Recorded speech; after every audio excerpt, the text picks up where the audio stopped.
கல்யாணத்துக்கு முன்னாடி ஒரு சைஸ் மெயின்டைன் பண்ணேன். கல்யாணம் ஆனதுக்கப்புறம் சைஸ் கொஞ்சம் ப்ளஸ் ஆச்சு. குழந்த பிறந்ததுக்கப்புறம் சொல்லவே வேண்டாம். சைஸ் வந்து எப்படியோ மாற்றம் இருக்க தான் செய்யும். பாப்பாவுக்கு ஃபீட் பண்ணுறங்காட்டிக்கு நம்ம மார்பகத்தோட அளவும் கொஞ்சம் பெருசாகும். அதனால் முன்னாடி இருக்க ப்ளவுஸ் வந்து எதுவுமே செட் ஆகாது. என்னோடய சைஸ் வந்து 35. நான் 36க்கு தான் பேட்டர்ன் போடணும். ஆனால் கப்போட ஹைட் இருக்குல்ல, அது வந்து எனக்கு டிஃப்ரெண்ட்டாக வரும். 36க்கு ஃபார்முலா யூஸ் பண்ணி அதே பேட்டர்ன் நான் போட்டேன் அப்படின்னா அந்த கப்போட ரவுண்டு வந்து எனக்கு பத்தாது. ஏன்னா நான் பாப்பாவுக்கு ஃபீட் பண்ணுறேன். எல்லா பொண்ணுகளுக்குமே இது வந்து இருக்கும். எல்லா லேடிஸ்க்குமே இது ஒரு ப்ராப்ளம் இருக்கும்.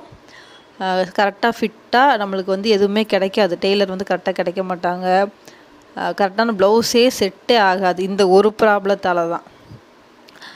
உங்களுக்கு கஸ்டமைஸ் பண்ணி பிரின்சஸ் கட்டு 3 டாட் ப்ளவுஸ் வேணும்னா எனக்கு கான்டாக்ட் பண்ணுங்கள்.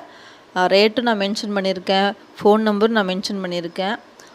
கஸ்டமைஸ் பண்ணியும் தருவேன். இல்லை நார்மலாக 34, 36, 38 அந்த மாதிரி கேட்டாலும் நான் பேட்டர்ன் போட்டு தருவேன். என்னை கான்டாக்ட் பண்ணுங்கள். 1 மீட்ரு ப்ளவுஸில் வந்து நான் போட்டிருக்கேன். எப்படி எந்த அளவுக்கு மிச்சம் வருதுன்னு பார்த்துக்கோங்க கிளாத்.